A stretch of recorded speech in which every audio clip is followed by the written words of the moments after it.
darkness falls around, I'll be your saving way out. And with thunder in the night, we'll put our hands up to the sky. So take the flag and raise it high. Take two arms and fortify. We aren't just anyone, we've only just begun.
Darkness falls around, I'll be your saving way out. And with thunder in the night, we'll put our hands up to the sky. So take the flag and raise it high. Take two arms and fortify. We aren't just anyone, we've only just begun.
Here's a lockpick.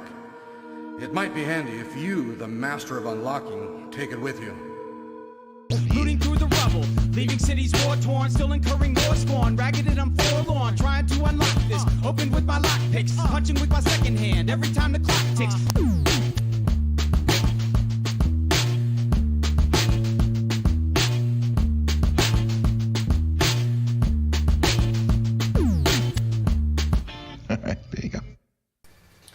Okay, so we're trying a new audio thing, so if I'm chipmunking, just give me a moment. Of course, I have all this junk over here. Perfect! I think you'll be able to hear me better with this microphone. Yay! With my crazy hair going on. Hi everyone out there, welcome to this live stream channel. I'm going to do the usual intro spiel and then we'll get right into it. People refer to me on the internet as Sidepocket. I'm one of the two co-founders of DCG 201, formerly known as DEF CON 201. Ooh, burp that right there. DEF CON 201 and DC 201. We are a computer hacker tinkerer group, one of the many DEF CON groups across America and around the world. If you want to find the group in your local area, if you're not from New Jersey, which is where we're located, hence the 201 number, you could go to defcongroups.org. And if you want to know more about us, including, we had to unfortunately delay our meetup to next Friday, but it's going to be an entire live stream meetup. It's going to be focused on a lot of cool technologies and hacks. I'm really excited to show you what we have. And then next month, on March, so this upcoming February 25th will be our next meeting, all online, so you don't have to worry about traveling anywhere and stuff. You can sit at your own comfy couch.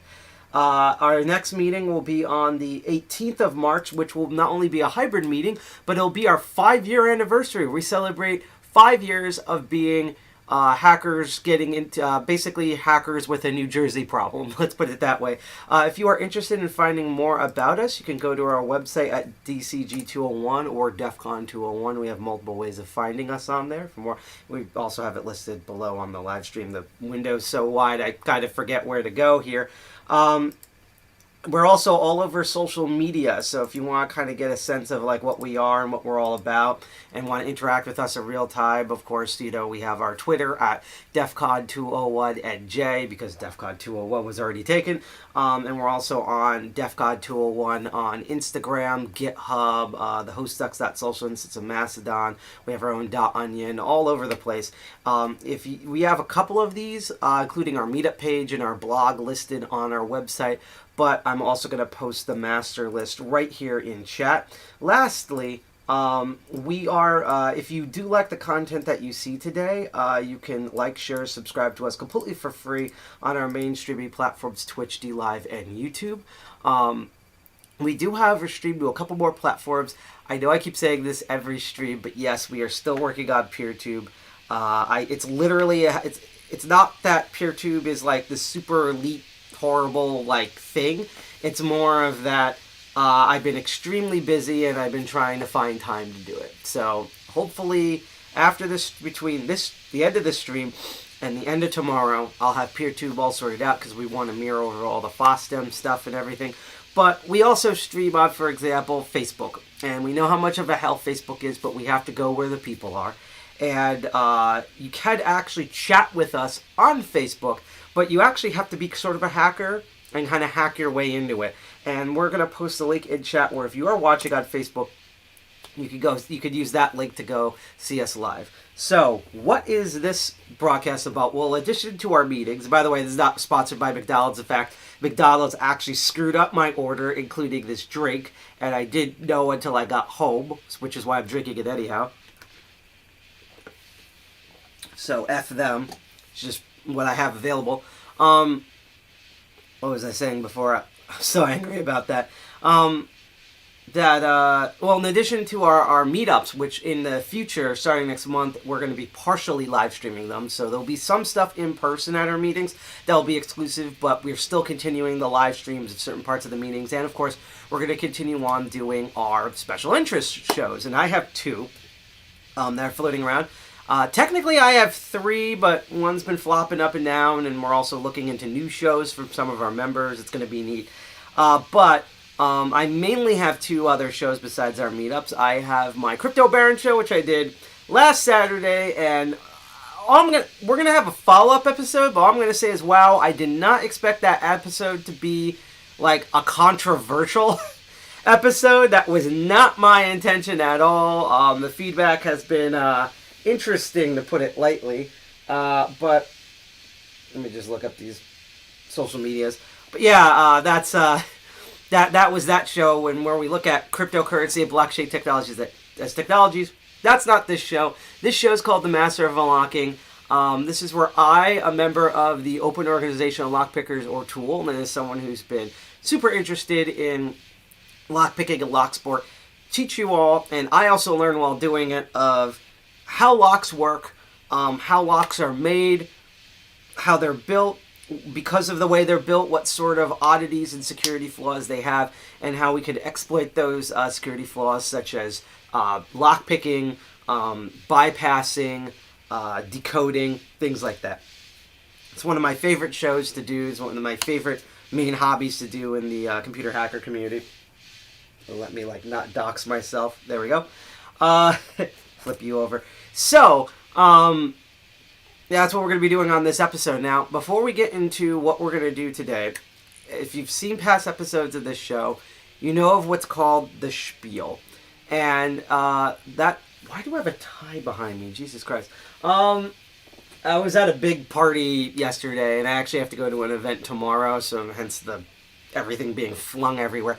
But anyhow, and that is some background about me. I just call this show The Master of Unlocking because, as you saw in the intro, I'm a big gamer, and I always remember Jill Valentine, the OG survival horror mistress and Master of Unlocking herself. And I thought that would be a cool name to give the show. That's not my title. While I do know how to pick locks, and I like to think myself as good at it, you know, I'm not lock-picking lawyer, I'm not lock noob, I'm not fish picks, I'm not dark arts lock-picking, I'm not any of these amazing, not my mentor Night Owl, I'm not any of these amazing people. So I'm not like a master, that's just the name of the show. In addition to that, when you are going to see actual lock-picking, because I've picked this one open before, so just a note. But in addition... I'm, So even though I'm part of TOOOL, the Open Organization of Lockpickers, and actually I'm going to put their thing in the chat, the Open Organization of Lockpickers, and there's, PS, TOOL, TOOL, that's TOOL at 3os.us, and I just put that link in chat. That this is not sponsored nor endorsed by the organization. However, they have two amazing rules that I like to recite at the beginning of each episode before we get into any actual picking or looking at our locks and stuff. And so even though this is not a TOOOL thing, they're so awesome and they're so forward-thinking, and they'll protect my ass and your tools that you're going to be using and the locks that you'll be picking that I always do this intro every episode. So here are the two rules before we do any of this that you have to abide by, whether you're watching this live streaming or recorded afterwards or any of the past episodes or future episodes, okay? So first of all, do not pick locks that you rely on. You have no idea how many times when I teach lockpicking to people, and even when saying that, everyone immediately wants to try to lockpick the locks on their front door, the locks, their gym locker, the locks on their windows, the safe that their aunts and aunts have in their apartment. And no, don't do that, because you rely on that lock to actually secure things. Every time you pick or bypass a lock, it's more susceptible for that technique. You'll also wear out the mechanisms in it. That lock will eventually break faster than its normal intended use. And let me just do a testing, because there might have just been a weird bump there. Okay. But yeah, you'll wear out that lock. You will also run risk of breaking your tools. And my favorite is when you break your tool and break the lock at the same time. That's really fun. I haven't had it happen to me, but I've had it happen to friends of mine who are way more talented than I am at this. Happens. So do not pick locks that you rely on, okay? Second is, do not pick locks that you don't own. If you are out and about walking around and you happen to see the lock I'm showing you today, or any of the other locks that I show, and be like, oh yeah, that's the master lock, blah, blah, blah. They down to show you the tool that I now have, blah, blah. No, don't do that, because even if it's an absolute sad, pathetic security of a lock, they put that lock there for a reason, okay? There's a reason why that lock is there. They want to protect something or someone or both. So, if you go and you do that, not only are you going to piss off the people there, but that's not your property. You're also on someone else's property, both in terms of the lock and what it has and the picking and stuff. That's trespassing, okay? That is fucking trespassing, and that will just get you in so much legal... there we go. Legal hot shit, okay? So, just don't do that. So, recap, do not pick locks that you rely on, and do not pick locks that you don't own. All of the locks, including the lock I'm going to show you today, I do not secure anything with them, and I personally own them, and I give consent and permission for people and myself to pick these locks and to learn from picking these locks. So they literally, you've seen it before in past episodes, I have a giant kit. I also have like extra bags with me for some of the bulkier stuff, which this will probably go into. They sit there all day until they're ready to be picked, and then they're put away until the next time they're picked. I don't put them on my gym locker. I don't install these indoors for people to use. That's the point, okay? So now that we've gotten all of that out of the way, let's get into this episode. So, classic thing that's happened, and honestly, sometimes when this happens, this is where we get the best episodes from, okay? So, I have a lot of amazing equipment being sent to me right now. The problem is, one, even though it's gotten better, timing along with just the United States Postal Service and FedEx and UPS and Amazon and all those terrible people are slow as fuck in the United States where I live. The second thing is that I was originally debating of saying this in public, but basically, I'm in the process of moving to another part of Jersey City. So I'm still going to be in New Jersey. I'm still going to be in Jersey City. We're still going to have our meetings in our normal place and stuff. But I'm moving to a different section of it. Who knows? I might even be closer to where we meet. Maybe I'll move into where we meet. That would be kind of cool. That'd make me very lazy. But what that meant was I had another week of, oh fuck, the stuff that I ordered has not come in yet. The episode is coming up in about 3 or 4 days. What the hell do I do? And so what do I do in those instances? Well, I go to Lowe's. Sometimes I go to Home Depot. Home Depot's always been a little iffy with me, but I mainly go to Lowe's. And I look around, and every time I'm like, okay, I have to find something for the show. What's a thing I haven't done before? For some reason, Lowe's magically has a new product there that I have never seen on a shelf, or maybe had never seen in general, usually from Master Lock, that I'm like, alright, even if I pre-plan this is interesting, let's do this. Like, honestly, even if the stuff got sent in, I would have delayed that just to check this thing out. And so, I did, and all the way on the lower bottom of the shelf, on the left-hand side, it was like tucked away like it was trying to be hidden. I found this thing. So, today's episode is we're going to learn how to hack Python. The Master Lock product. Yes, as we do the camera tilt, there is an actual product from Master Lock that is called Python. It's a little shiny, as you can see here. From what I understand, this is designed to clamp huge equipment down. So the picture on here they show is there's like a ladder, like the picture over here is like they're clamping like 2 ladders together, or like a ladder on the side of a building or something. And it's like, this is probably like not metal chain per se, but like, just trying to get everything balanced there. Not like a metal chain per se, but like, I'm trying to think what that's called. Like a suspension bridge where they have like strands of like steel, and it's wrapped like in a wire, and it's usually really thick like rhubarb because it's holding up a bridge. It's like a miniature version of that, like steel fiber rods going through. You could kind of, you can't see it on this camera, but you can kind of see it in the plastic, which is semi-transparent even though it's black. And then there's this strong plastic tubing. Like, this is very, like, you're not cutting through this. Let's actually try this. I just got a new one of these. This is my X-Acto blade. It has a carbon steel thing. I might be able to cut through the... Can I cut through the tubing with this? Okay, so it's like, this one I can kind of cut through the tubing, but I am definitely not cutting through that metal. It just instantly stops when I try to poke through that metal. So even if you can cut the plastic on this, this is very strong and very durable, right? And I just thought this was fascinating. I've never, like, I know there's these products where it's like utility where you can clamp these down, but I've never seen this, particularly from Master Lock. And of course, I thought it was absolutely hilarious that it's called Python, because in computer security and in just development in software in general, Python has now ruled the earth. Whether you agree with it or not, it has. It's used for like 80+% of all programming projects. It's outclipped. Even though I see a lot of Rust and Go and even still like C language stuff, Python is like every project's in Python. So as like a computer security person or as a hacker, you kind of want to know like what Python is, just to actually let me pull some of this closer. You kind of want to know what Python is, just so that if you have to audit a security tool or you're hacking into something that uses Python, that you know what you can look for and what to do. And so I just thought that was hilarious. Now, it comes with a set of keys Very interesting, odd-shaped keys for master lock. These are like these look like keys you like start a truck with, right?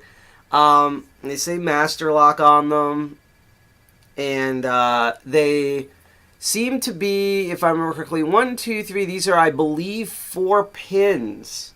Let's get a backing here for this. This is a 4-pinned key right here. You can see the little grooves here with 1, 2, 3, and 4. We're going to obviously do the trick in order to kind of check for this, right? Now, when we look at the product again, what's really interesting here is it lists a bunch of features on it, which I'm going to read off. Number 1 here, it says increased security. The patented Python holds property tight. Cable length adjust to any position from 6 inches to 8 feet. That's 15 cms to 2.4 meters for everyone else in the rest of the world that actually has a brain. Application flexibility. Cable and threads through places other cables can't. Cut resistance, as we showed earlier, 3.5 inch, 10 millimeter braided steel cable. Again, even when I was able to get through the plastic, and this is like a carbon tip, this is like an ultra sharp, like last night, we had a case of bottle of water, and I flipped this out, and I was like half paying attention, and when I nicked the bottles, I didn't like go over the plastic. It went right through 2 of the bottles, and they instantly started spewing water everywhere. Like, that's how sharp this is. This is why I hold it on me. I have like kind of basically training for this because, yeah, if you get cut with this, it's not just going to be a cut. It's going to be like a surgical cut, and you're going to have to go to the hospital and stuff. Scratch resistant vinyl coat cable and ABS plastic lock body bumper, as we showed. Even though this cut through it after a lot of pressure, like trying to use scissors on it or anything, barely even a dent. And then the last one, which is important for us, is it says patent lock core, reliable pin tumbler mechanism, resists picking.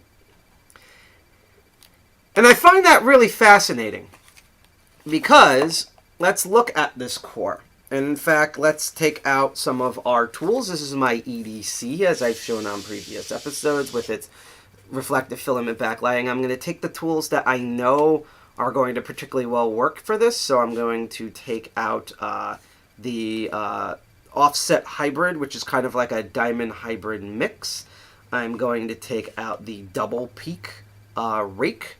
I am going to go in the back here, and I'm going to, if I can find the damn thing, attempt to take out, where are you in this?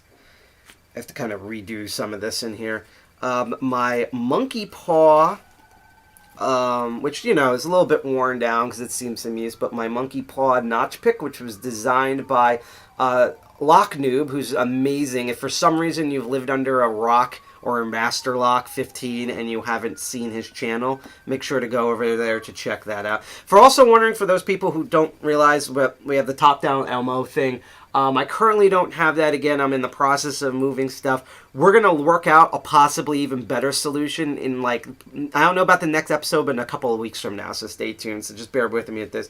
I'm also going to take out my super long tension wrench. I'm going to take out the shorter, but still, because we're going to need a thick pry bar for this.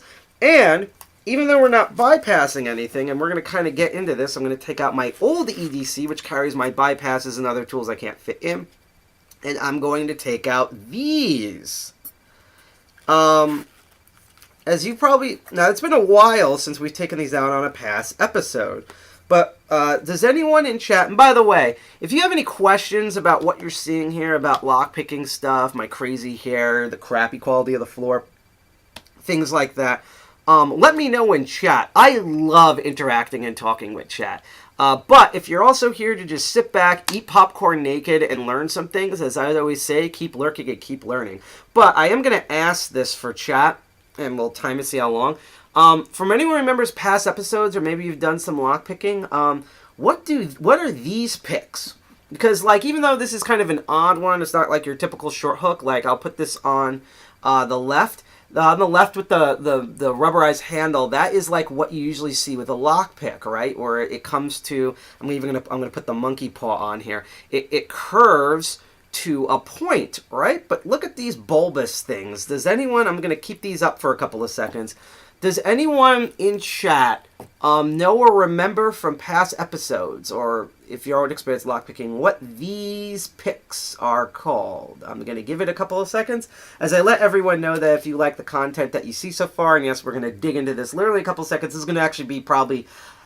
okay, I have a curse where every time I say this is going to be a fairly short episode, that episode ends up being 5 to 8 hours long, but I'm dead serious when I'm going to say this is probably, even though I'm going to jinx myself by saying this be a short episode, and that while I wait for hopefully someone to answer what exactly these two lockpicks are called and what they're used for, if you like the content that you see so far on Master of Unlocking and want to check it out on all the other shows and stuff that we have, such as Crypto Barons and our upcoming meeting this Friday on February 25th online, you can like, share, and subscribe on Twitch, D Live, and YouTube. That's our 3 main broadcast channels. We also... you can see the YouTube through Tor, through a special link that we have, but we also broadcast on Facebook, and we will be also back for PeerTube by the time our meeting comes around. And it's complete for free. Like, share, subscribe. You also get notifications for when we go live, so if you can't be bothered with social media and you're afraid of missing out when we go on live streaming, especially when we do specials, that's a great thing to do. Someone just wrote, Snowbad picks, good for wafers. Yes, in fact, this one is, in particular... It's called the Snowbad because it looks like a little snowbad. Sometimes this is known in kind of a suggestive way as a double ball. You know, you have your balls, and then this is actually called a half ball. And as I said, it's used for wafers. And that's why I found the description on the back really fascinating. Because it says on the back here, and I can take a picture later, it says patent lock core, reliable pin tumbler mechanism, resist picking, pin tumbler. I don't have it on me, but if you look at most locks, like you get like a normal master lock, like a master lock number 3 or a 120, or basically you grab any lock, you look at the lock on your front door, you look inside there, it looks like a little bullet. That's a pin and tumbler system. We covered most of them on the past, but we have also covered this, which is we're going to take a look at what's inside. Now, here's the really odd thing, and this is actually the most secure part about all this, and if we had a better detailed camera, you could probably see a little bit more detail. But there is a slider door on this cover. There's also 3 positions. There is a lock position, there is a cinch position, and an unlock position. Now, according to the instructions, the unlock position allows you to insert this cable in and out of the mechanism, right?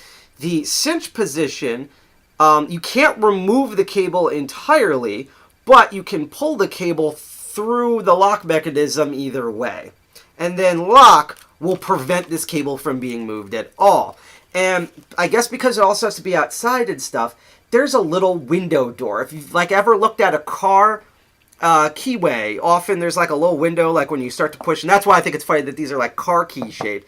There's like a little window that you push out of the way with the key. This works, if I can get the keys right, works in the exact same way, where there's a little window groove that gets pushed out of the way.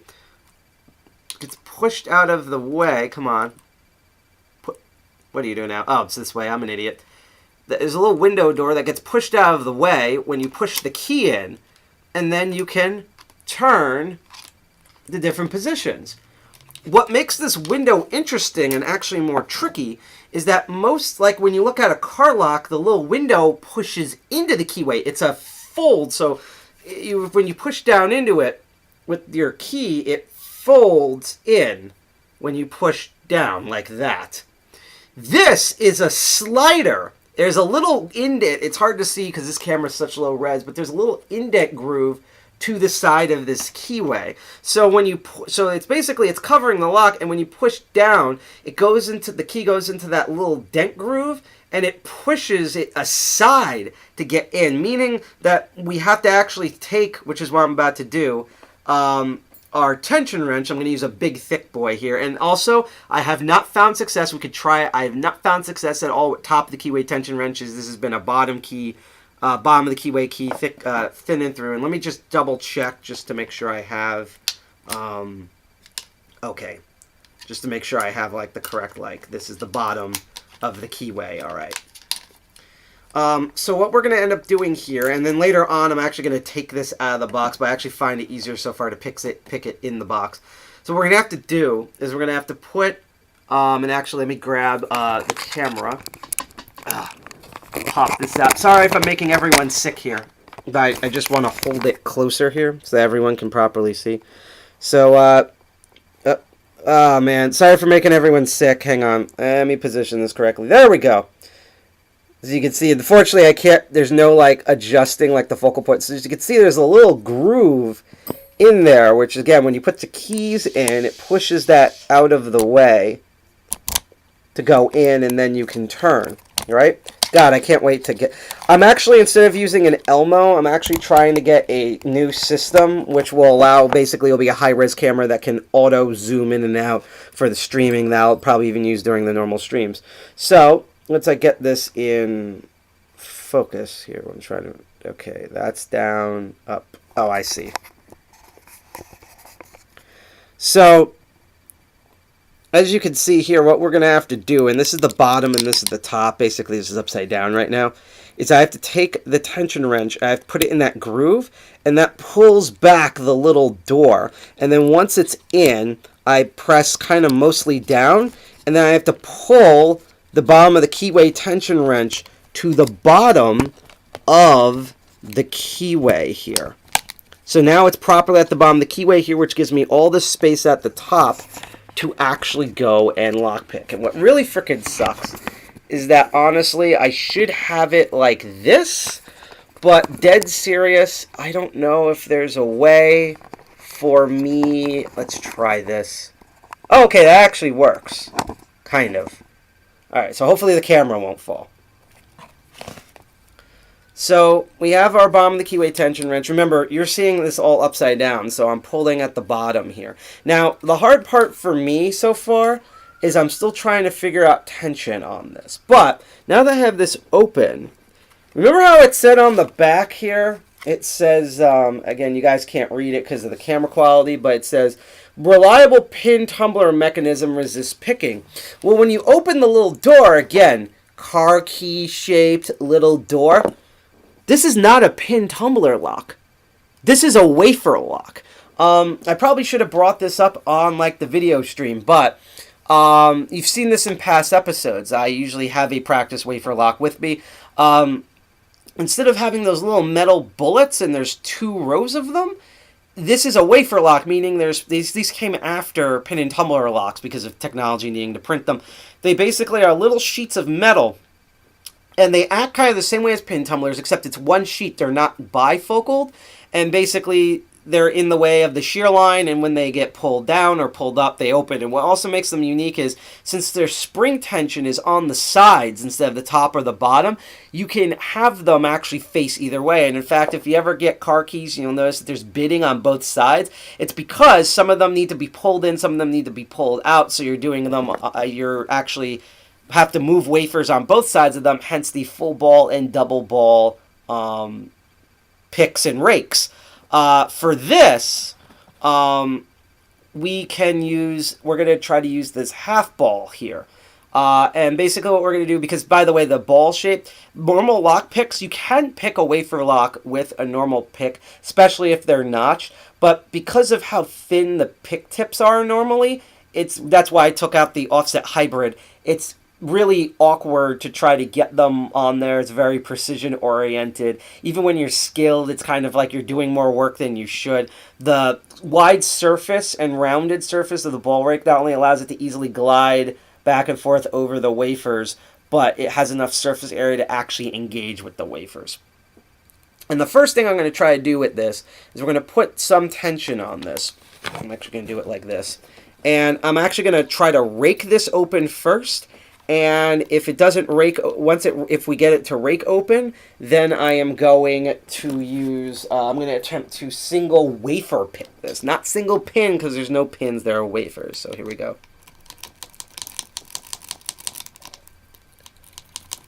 So with raking, we're moving this back and forth. And again, I'm probably going to have to try, I've opened this before, but I'm going to have to probably try a couple of times simply because I'm still trying to figure out what tensions to do on this. I'm going to try a way stronger tension. See if that helps. Something's moving.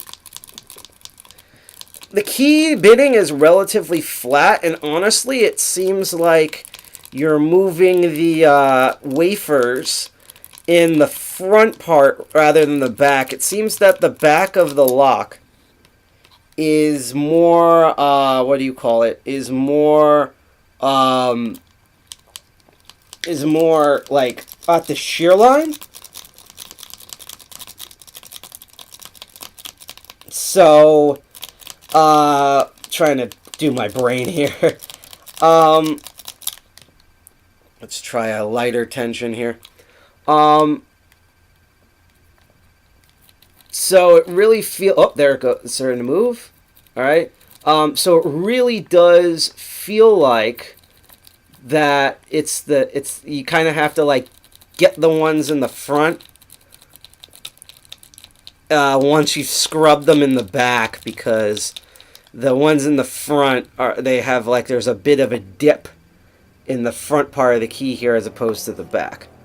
It could also be the other way around. It could also be that the back kind of scrubs more. I'm not sure on that. And again, my thing is I'm still getting used to the tension on this, and that's why I'm not like opening this flawlessly every single time.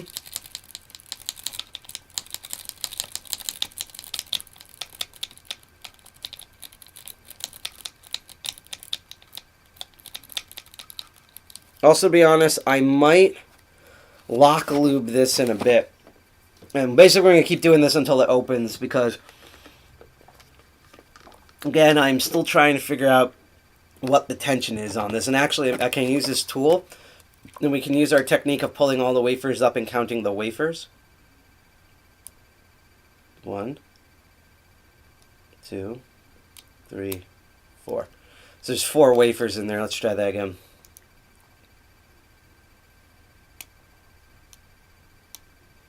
Yep, 4 wafers. Alright. I got so much good rest last night. Last night was a mess.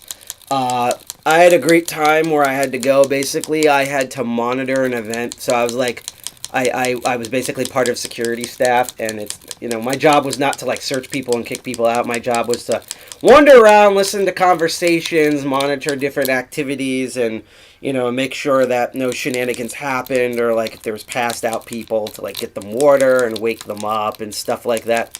And that was, once I got there, everything was excellent. The problem was getting there, because there was snow warnings, there was really bad wind and everything, and this was all in New York. And I had to get to Jamaica, Queens, which is like a million miles away. It might as well be. I'm probably flying to like Australia would be easier than what I was doing. I think I'm over tensioning this. Hang on. There we go. And so like I literally left at 6. There was a big delay with the New Jersey stuff. And then once I got into New York, it turns out the E and J trains were like completely down. In fact, the J train in particular just completely shut down at one point. So what ended up, I'm going to take a handbrake here. So when I left at 6, I didn't literally get to my place at 10:30, and the event started at 10. And then when we wrapped up at around 3:30, I like didn't get home until like almost 7 a.m. in the morning, due to all the transit back. So it was pretty nuts with all of that. All right, so I'm gonna see again. I'm still trying to figure out tension on this, and I'm also worried that once I take this out of the packaging, that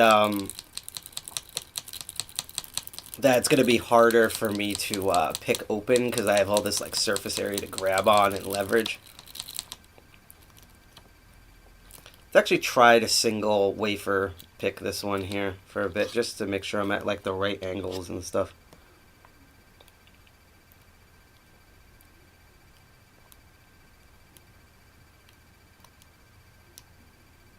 So I gotta click on 2.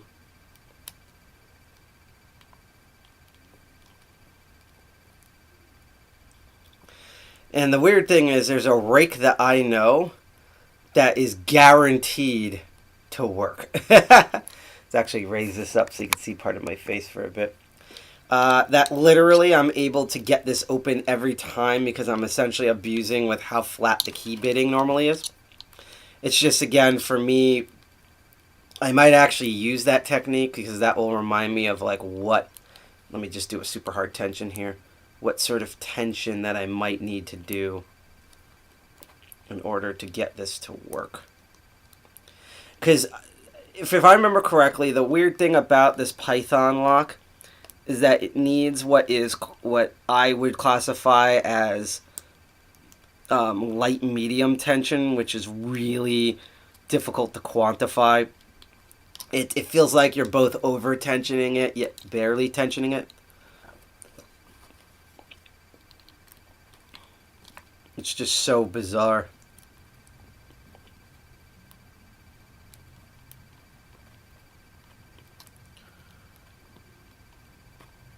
I'm also going to freely admit that part of it too has to be that I'm also used to like I rarely pick locks by having them like flat on a table.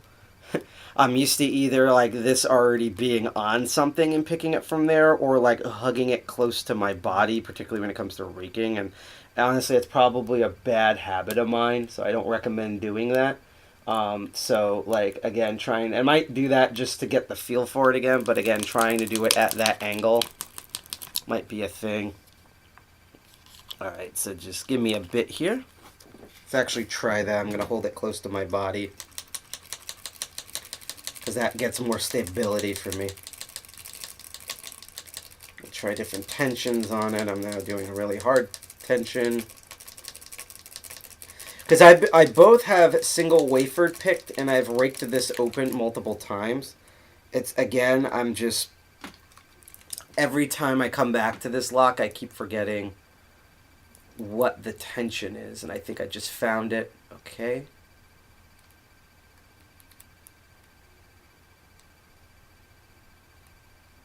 And then one time I did that old thing of the that I had it basically open, and I actually wasn't pushing down hard enough in order to like turn the thing, and then I turned the thing.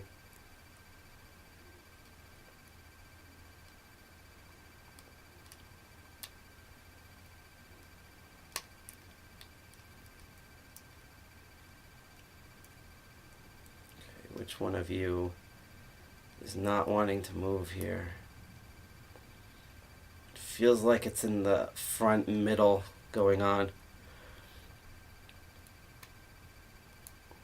One of the reasons I also like an active chat is that, let me reset it, is that also the chat kind of like, I always tell people like, it's really good to pick like locks when you're like watching, like binge watching a TV show or watching a Twitch live stream or something, because a lot of times when we lockpick, we're like over focusing, which makes us do like a fuck ton of tension that we probably shouldn't be doing, and it allows our bodies to be more loose, you know.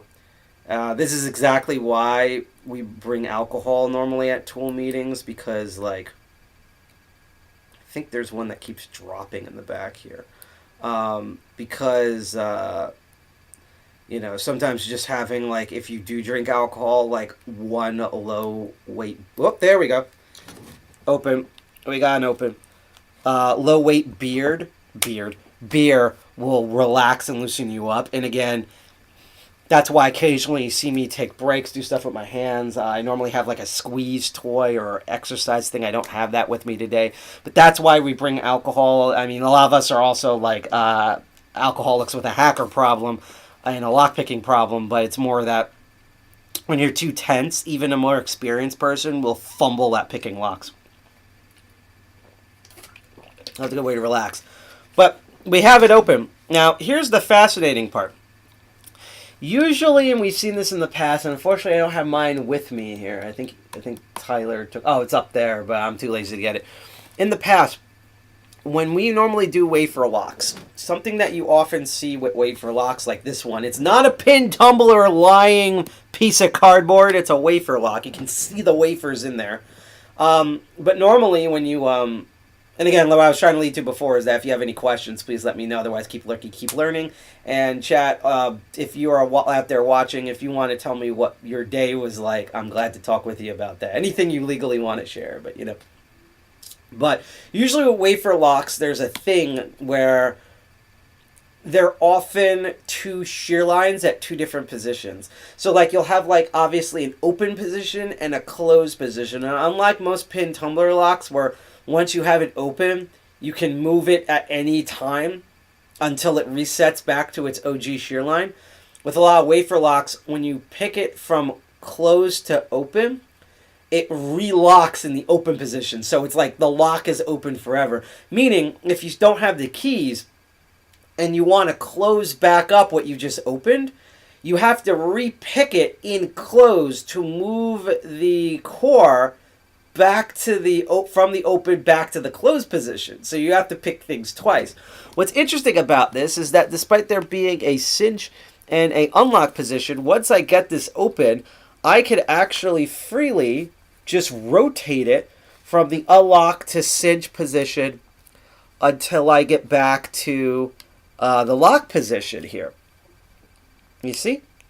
I could just endlessly rotate this until I get back to that shear line. And I think this has to do with the way that this device is set up, where again, they're looping a kind of cylindrical thing through the lock mechanism, so you need to adjust it and then lock it. And that's why it doesn't have it only has the one shear line for the wafers. It doesn't have a dual or triple, in this case, shear line. Because if you were in cinch, you would need to key retain constantly and have this in like open. There could also be mechanical problems. So by just basically having this like super unlocked, where the tip you can take out, and the cinch basically having a permanent unlock position open, that allows the adjustment before you turn it all the way back to lock. And now it is there and you can't move it. So that was me. I single wafer picked this because remember there's no pins in here. I'm going to open the shutter line again. And we're going to try we're going to actually try once again raking this open. And we're going to try different raking techniques. And I'm going to do the single ball rake again. And now that I have a semblance of what the... These are thinner, so often when these flip, I have no idea where they went. There we go. That's why I usually have a high-powered magnet sitting around, which I can show later. But now that I kind of know what tension, it's like, again, it's that weird medium light. It's basically like once this moves, by the time it gets to here, that's why I can stop tensioning it.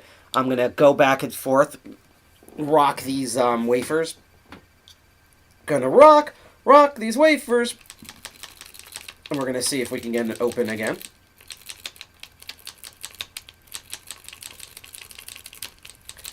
And the hard part is that even though there's only 4 pins, because of how short the keyway is, most of these pins are kind of in the front. So you really need to hit the wafers are all mostly at the front. So you really have to like hit all the wafers, and a single ball would do it. I would honestly probably prefer, if I had to make a custom tool for this, and I might do this myself in the future, basically a double ball, where instead of the snowman, and we could try this next, where there's 2 different sizes, a small one and a big one, just like in real life, but that the balls would be in the same width. And the problem with doing the snowman is that I usually get this stuck in here, simply because, again, they're 2 different sizes, and the ball at the bottom, double untouches, is way wider than what the keyway needs to be. Yep, there we go, raked it open. And see, that's what I mean, now it's stuck. And again, like I said, so like ideally, my ideal tool for this, actually I'm just going to turn it, and I'm going to put it in unlock and remove the tension tool so I can remove this out without breaking it. I would rather have a half ball where the balls were both this. I could just, let me grab the cases.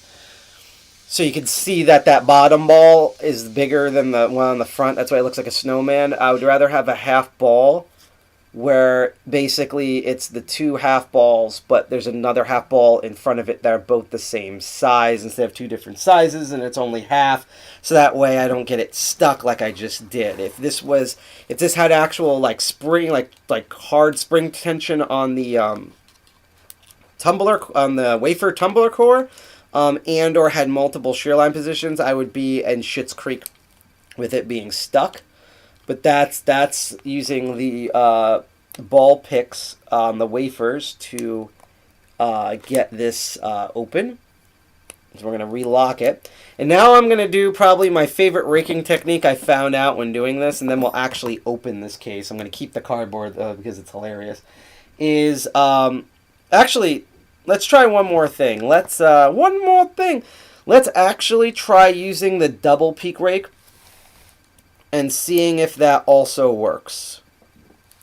You know, it's funny too, because like for some reason all my friends this year did not go to MagFest, which is normally where we went to. We went to MagFest in January. It's like a video game concert convention, but they have like a maker lab there, and originally Tool DC was going to do the lockpicking thing, but for like obvious reasons they pulled out, and me and a couple of other independents thought we could still do it without keeping everyone safe, and we did. Only one person only got COVID, and that was our instructor, one of our instructors. He didn't know he had it, brought him with it, and laved out, and as far as we know, no one else got sick, so that shows us our sanitation measures were excellent. But like normally I would be excited to go to MagFest to go and see all my friends that go without me, but because I have a lot of gamer friends, because I'm also a gamer. But they didn't go this year, and I feel like everyone went to Katsucon this year for some reason, even though Katsucon looks smaller. I have no idea what's going on with that. So anyhow, this is a double peak rake. You're probably more familiar with the triple peak rakes. I'm using my black shirt to contrast this. But this one only has 2 peaks instead of the 3 peak Bogota triple peak, and I just want to see if we can get the same result using the double peak. I have a feeling like we can, or we could. The thing about these, though, is that they are way more designed for pin and tumblers. So one of the reasons why I don't normally use Bogotas on wafer locks is because the sharp peaks of them, and that's what's happening, either don't catch or don't vibrate properly. So basically it won't open. So what I'm actually going to try is I'm going to try the Sparrow's... Actually, let's take these... We'll take these 3 rakes out. And we're going to try them ahead of time. See, I'm trying to be smart. Then we'll try Topic Keyway. Then we'll open this guy. We'll try to pick it out of its packages, and we'll be done. So this is a Sparrow's Worm, as they call them. Why I love this is that it has... It's the same similar design to the triple peak, aka the Bogota, but the tops are rounded off, so it's easily, I can feel it's really smooth bumps. It easily glides back and forth in and out like she likes it, or he likes it, in the lock keyway. So particularly for wafers, and by the way, I'm just going to post our website again in the chat, just in case people want to follow us and stuff. But and I just realized probably kind of a little loud here now that the mic is closer. It is closer. There we go. Sorry if I was ruining your ears earlier. But with these, I often use these for like if I'm using triple and double peaks and they're getting caught, I use the Sparrow's Worm because with the rounded peaks, it's just easier to glide on top of pins and wafers. And so we're actually going to try that now and see if we get better results here. Because if not, we'll try the Snake Rake, which is slightly smaller. And then we're going to try the one that pretty much eats through this Python lock every time. Don't you wish you had a tool that should just eat through Python? In fact, I'll do this.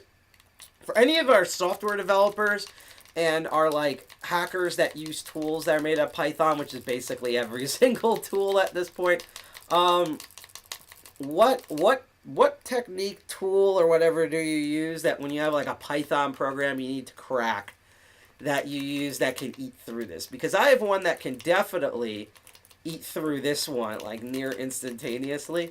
But in terms of Python code, since we've been making those jokes, let me know in chat if you're willing to be chatty, that if you use Python in your dev tools, or if you're a developer at work or whatever, like what, still catching, by the way, what tool do you use that, oop, man, my bottom of the keyway just fell out. What tools do you use software-wise for the programming language Python that eats through most Python programs? And by the way, I already know it's jokes. Do not say regular expressions, and do not say semicolons. That universally just breaks programs everywhere. Let's do my favorite thing, which is getting this at the bottom of the keyway again. There we go. Do some tension on it, and after this one, I'm going to show you the one that I know guarantee basically works every single time, and it's actually really hilarious on how well it works. Just make sure it's locked. Okay. Maybe wiggle it up and down a bit as I rake it. And again, I'm never going to use this to. They have a lot of these at Lowe's. So I'm never, if I need this for something, I'll go and just get another one, and I'll put like a red sticker on it. I'm never going to use this to lock anything. This is going to go in my kit, and when I feel like really torturing myself because of how heavy the rest of the lockpicking kit that I have, teaching kit I have is, I will bring this one out for funsies. In fact, what I can tell you is, I am definitely going to bring this, to, well, not only any future tool meeting that might ever open up in the near future, because I don't think we've had tool meetings for like 2 years now due to the pandemic, over 2 years, which is smart. Oh, I felt something turn. But, I'm definitely going to bring this to our hybrid meeting in March in person. So not only will I have normal lockpicking, but I'm going to watch developers laugh when they see that they can literally hack Python. Now, the next two tools I'm going to try, before we get to the one that I know that works, I'm going to try the snake rake. This basically has a little S shape. Sometimes it's called an S rake for that exact reason.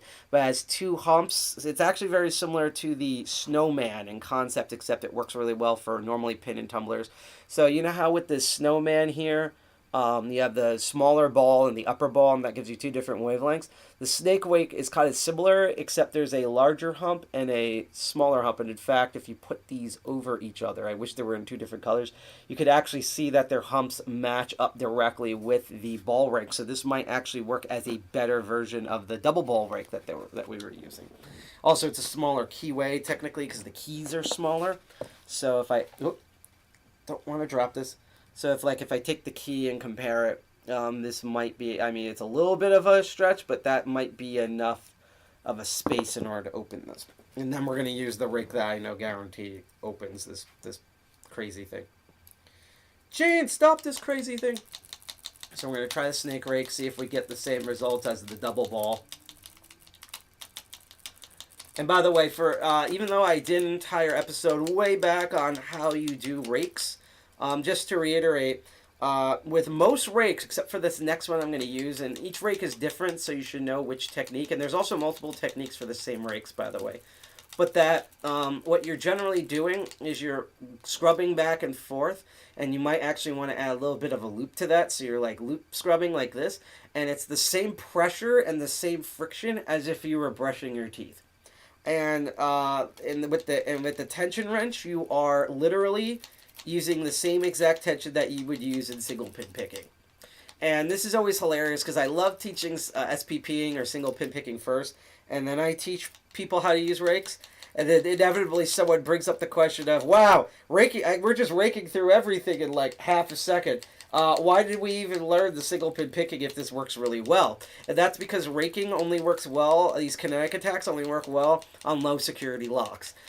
Ignoring Master Lock's stupid security rating system, which I think they've actually begun to abandon now, because when I look at the Pro Series locks and some of the newer locks coming out from Master Lock, they don't have that rating on the side of them anymore. So I think they're actually getting rid of that. So you might want to hold on to some of your cardboard with the rating systems, if I'm correct. But the reason why raking works is because these are shitty master locks. There's also shitty Brinks locks and what do you call it? Shitty Chinese clones. I'm trying to think of other companies. Best, things like that. But once you get to locks with real security, mainly where they do things with the key pins and driver pins, such as spool pins, serrated pins, split pins, weird hybrid ones, different spring tensions and stuff, you're going to run into the issue, and we're going to try one more college try here, of that those are designed in particular so that you can't rake them open, or that it's really hard and unlikely that you can rake them open. Because I've seen people rake American Lock 700s and 700 and 1100s open, but it's extremely uncommon, and you kind of have to have like the crappy bidding for those and stuff like that. So like that's where you learn single pin picking. And as I've said, in particular, you have no idea of how many survivalists and magicians they learn raking first. They essentially learn how to crawl. They essentially learn how to run before they know how to walk. And so they're raking through everything. And then someone one day, they either encounter or someone gives them like an American Lock 1100 or like a best SFIC lock or whatever, and they're completely stumped. So then they come to me and my colleagues, and we teach them how to single pin pick. We finally teach them how to like crawl before they learn how to walk, and walk before they learn how to run, and then they can actually tackle those. So unfortunately, for at least this episode, we're not going to get anywhere with the S-Rake. But what I have been having major success with this one, as I go rest my hands and take another hydration / caffeine sip from the company that ruined my order. Drinking all that capitalism, is this guy. So, for those who did not see the episode where I put this versus a Bogota, this is known as the City Rake. There's conflicting stories on why this is called City Rake. One story, and the common one that you often hear, is that the profile with the little bump ridges, that they looks like a city skyline. There's also the story that that when police were busting thieves and other people who had or like lock sporters and stuff that had these back when all of this was super illegal, that the first, it's kind of like the blue box, where the first phone freak box that they found happened to be in a box that was colored blue. Like all the components were in a box that was colored blue, and that's where the term blue box came from. Like, so if they found it and it was purple, it would be known as the purple box and things like that. There's also a legend that the first time they found these were in cities like New York and Chicago, and that's why like the term city lock. Either way, this is what it's normally called. Sometimes some companies, like weird companies like Peterson's, call this like the L rake or something like that. It's fucking weird. But what makes this interesting is that you're not pulling back and forth. You're wiggling up and down in like this sort of side, this like loosey. It's like, you know that trick where you hold the pencil and you like wiggle it like this and it makes it look like it's curved? That's kind of what you're doing with this thing with a wrist motion, right? And the reason why is because basically this is a poor man's bump key, but even better than a bump key. So some people I've had a lot of people who either don't know that lockpicking is real, or that they've never heard of lockpicking, but they've heard of bump keys, and I get people asking that. And the thing about bump key, and I have them, but they're in another room, is that basically they're bitted in such a way that when you hit them with a hammer, with a kinetic attack, it shakes all the pins, and they all hit the shell and they open. This is kind of similar, but basically similar to warded locks back in the day. Someone figured out the most common key profiles and where they all kind of have in common, and then made like a near universal key profile. And usually when you take a city rake and you line it up with an actual key, you will often see similarities within the bidding of that key. So you can see that here. I wish this was a different color. I might get rakes with different colors soon just to show things off like this. So you can actually see that, and particularly for this one, there are two positions. There's the default one that it's in, and if we shift it slightly forward, that is like literally a near match for the actual key this came in.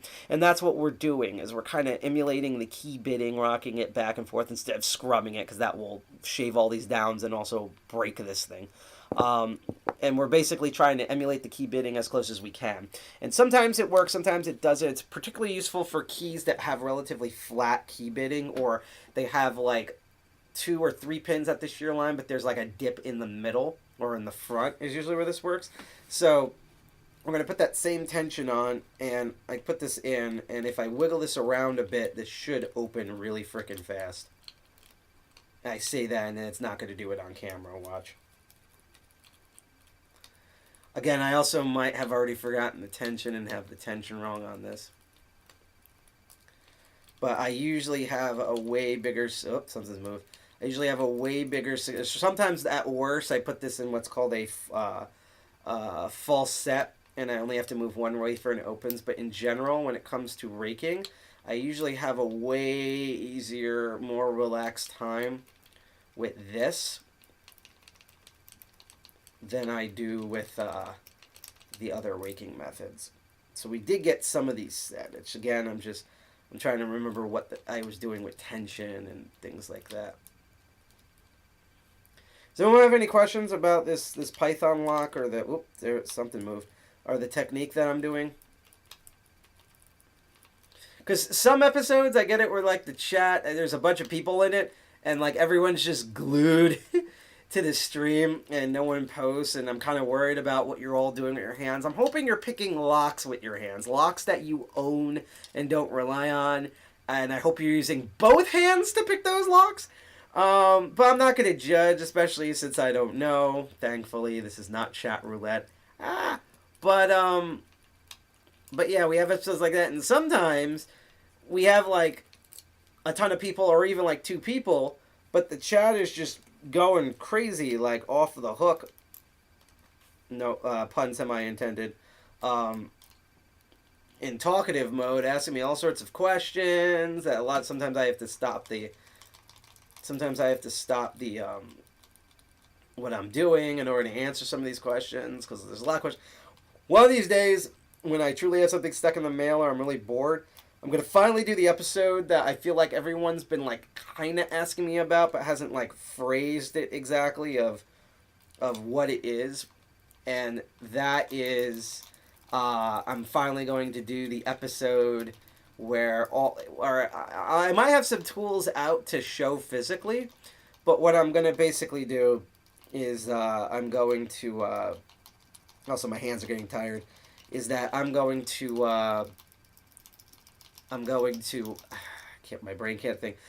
I'm going to go on the website. I'm going to load up a browser, and we're going to go shopping. I'm going to teach people not only where can they get locks and what are some of my recommendation products, locks and lock picks, but also just how do you shop for this stuff online. Because what really sucks, I don't know if there's a law against this in the U.S., but unless I've gone to like hacker conventions and security conventions, I have never seen a place that sells lockpicks. Like, it's kind of crazy how like you can go out, you can get soldering irons, you can get jackhammers, you can get certain chemicals and stuff for like free. Like, you just go to Home Depot or Lowe's or a specialty store like a pet store or something. But there is no place in the U.S. that I know of where you can just go and get lockpicks. I've been to different, like, security stores. I haven't been to the one in New York, though, so that might be different. But I've been to various places where they sell, like, spying wear and stuff and military gear and locks and lock-making tools and stuff. Never seen where you can just buy this shit in person. The only places I've seen it is actual security and hacker conventions, so like DEF CON and Hackers on Planet Earth and, you know, things like that. Like, basically, if there's a tool village or a lockpick extreme village or some sort of lockpicking village, usually, and especially if it's sponsored by an org or a company, like if you're in Germany, like the SS Devs and stuff like that, that's where you can buy this stuff in person. But most of the stuff with Locksport and lockpicking is all online. Why is this camera shy all of a sudden? I was just talking about how easy it is. I have been using this. It has been easy for me to go and open this with the City Rake, and now it does not want to open, turning me into a liar for no reason. Bad. But yeah, like, because I get that question all the time. It's actually my favorite question, is when people are so happy and enthralled about... enthralled about lockpicking and locksport, that they ask me, so where do I go and get these tools? Which locks do I buy to practice on? And I can tell them. I have it all down in memory and stuff. I've made blog posts in the past about it when I'm like setting up for different tutorials and shit. I have not done an episode of Master of Unlocking where I sit down and like we're going to go to Sparrows and Southord and Peterson's and Alibaba and certain Instagram channels and stuff, and show you where you can practically like get everything that you could possibly looking for in multiple different categories, multi-pick, things like that. Tool's own website, which has their own equipment page. It's like we're almost there. Like, I bet if I go through with the half ball, I can probably find that wafer or two that's stuck that needs to be open, because it's definitely in a false set. I know that much. I think it's this one. I think it's wafer number 3. Is it? Maybe. This is so weird. Because like I know I can feel it that there is a wafer.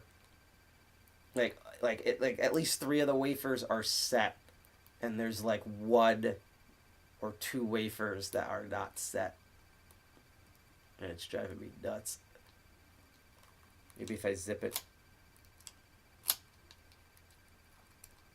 Because I was just bragging. See, this is why I don't normally brag on this show. Like, oh, the city rake, it's so easy. Because the past couple of times I've done this lock, every time I take out the city rake, I like literally open it in seconds. And for some reason, maybe it's because I'm too tired, maybe I'm an idiot or whatever, it just does not want to open. But yeah, I'm going to do that episode where we go to all these different websites and we use search engines and stuff, and, you know, I'm going to show you, like, you know, various lock wikis and forums and places where you can get people to make custom picks and stuff. Because if I remember, and it's probably just me doing the tension wrong, to be honest, is that it's like I put it all the way in. So let's do this. So let's do light tension. Because I put it all the way in, and I wiggle it in the back, and then it goes down a notch. And then I move it a little bit out, and it should just open. But I don't know if I'm doing the tension wrong or what's going on. Hey there, Bite. Let me know about your, I haven't done the shout out yet just because I'm busy. I could do your shout out to your CTF team tomorrow. But I'll do the shout out, and then let me know if at any point in the next couple of, there's something there. In the next couple of months, if you want us to interview you, whether it's on an official meeting or some sort of special or whatever. So you just rose out your grades for college. Good luck with your exam. If I may ask, what are you taking your exam in? Is it for security or is it for something else? Funny enough, what we've been doing is we've been hacking Python. There's an actual chain lock. It's very durable called Python that Masterlock has made. And I've never... this is my first time encountering this lock. We've raked it and picked it open a couple of times, even though I'm kind of behind my game here. So, right now we're trying to use the city rake, and I'm, like, not having success, despite me bragging about success. So that's what we've been doing on this episode. And in a bit, I'm actually just going to do the double ball rake, just to remember the tensioning again. I'm going to actually take this out of the packaging, and we'll try to,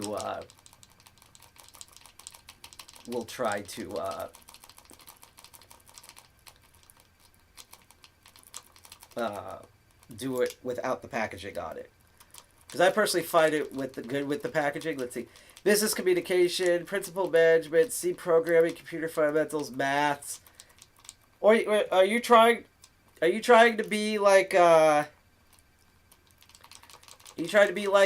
dev manager or something? Like, are you trying to like be the new see, I want to say Elon Musk, but he doesn't do anything. You're trying to be like the new John Carmack or something. Whoop, and I pulled my Bob the QA tensioning out. How is it going? Seems like everyone's coming online now. Going mostly good. We've raked and picked this lock that happens to be called Python, ironically enough. It's for like binding big equipment together, like ladders and stuff. We've raked and picked it open with the ball rakes a couple of times, but I'm still getting used to the tensioning on here, so, or not getting used to it, and so, like, I kept bragging about how, because in the past when I used the city rake on this, it just eats right through it, but I'm like an idiot now, and, like, it doesn't want to, it's, like, camera shy. So here's a weird thing, right?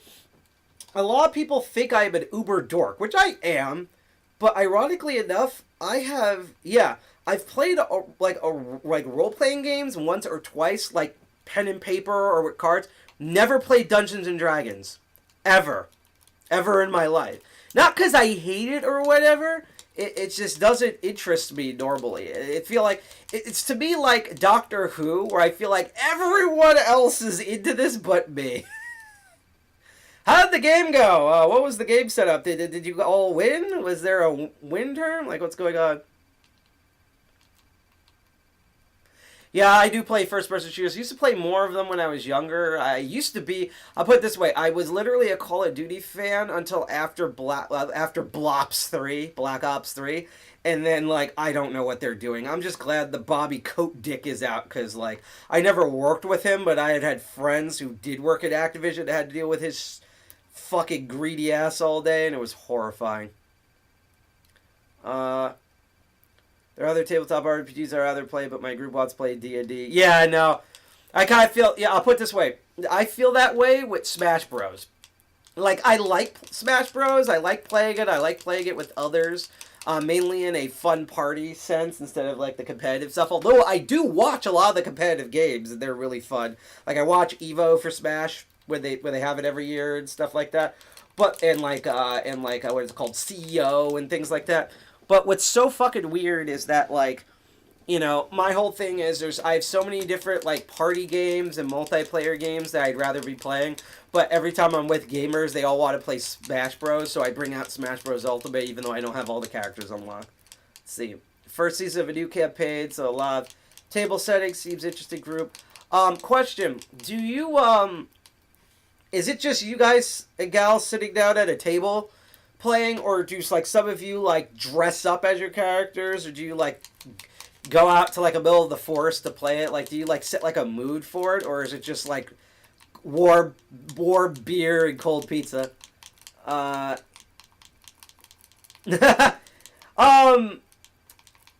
would say arguably probably nothing runs perfect in Linux ever. Otherwise, it wouldn't be Linux.